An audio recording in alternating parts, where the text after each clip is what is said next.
দর্শক আসসালামু আলাইকুম, আমি শহীদুল ইসলাম সজল আমার ক্রিকেট টক চ্যানেলের পক্ষ থেকে আপনাদের স্বাগত জানাচ্ছি। যে যেখান থেকে আমার এই ভিডিওটা দেখতেছেন সবাইকে আন্তরিক শুভেচ্ছা এবং অভিনন্দন জানিয়ে শুরু করছি আজকের ভিডিওটা। অন্যান্য ধর্মাবলম্বী যারা আছেন তাদেরকেও শুভেচ্ছা।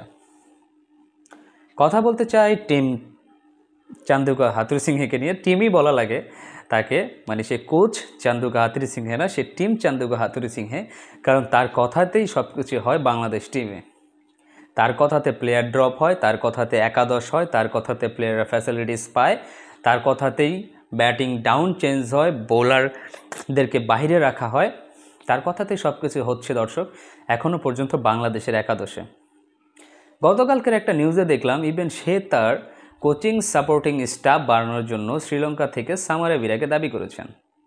একজন কোচ, আপনি তার আগে একটা প্রশ্ন জবাব দিই, আপনি এটা বিশ্বাস করেন কিনা দর্শক?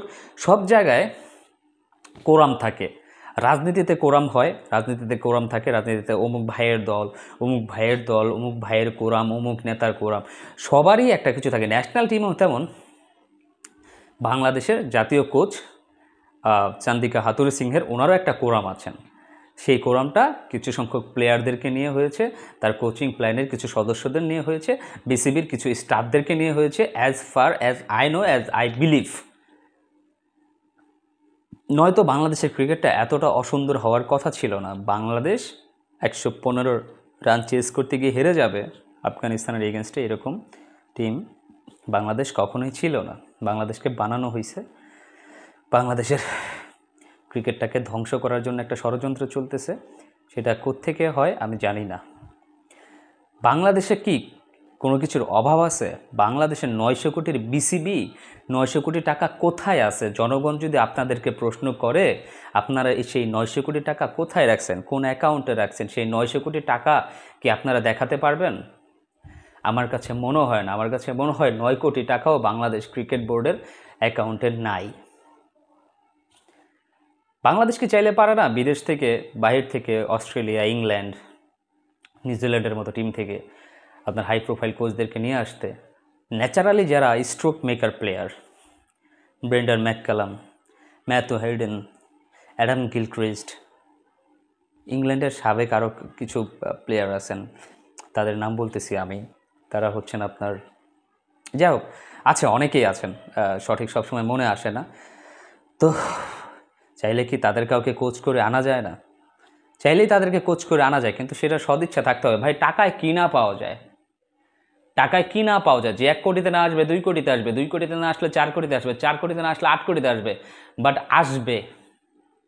আপনার 900 কোটি টাকা থাকা সত্ত্বেও যখন আপনি একটা টিমকে একটা ভালো ব্যাটিং কোচ এনে দিতে পারতেছেন না, একজন ভালো বোলিং কোচ এনে দিতে পারতেছেন না, সেক্ষেত্রে আপনার আর কী করার আছে? অ্যালান ডোনাল্ড বাংলাদেশের বোলিং কোচ ছিলেন, খুবই ভালো পারফরমেন্স ছিল, তাকে কেন বাদ দিলেন আপনারা? তার কোনো যুক্তিযুক্ত উত্তর কি আপনাদের কাছে আছে? হাথুরু সিংহের মধ্যে আপনারা কি পাইছেন? হাথুরু সিংহে কি দিতে পারছে জাতীয় দলকে?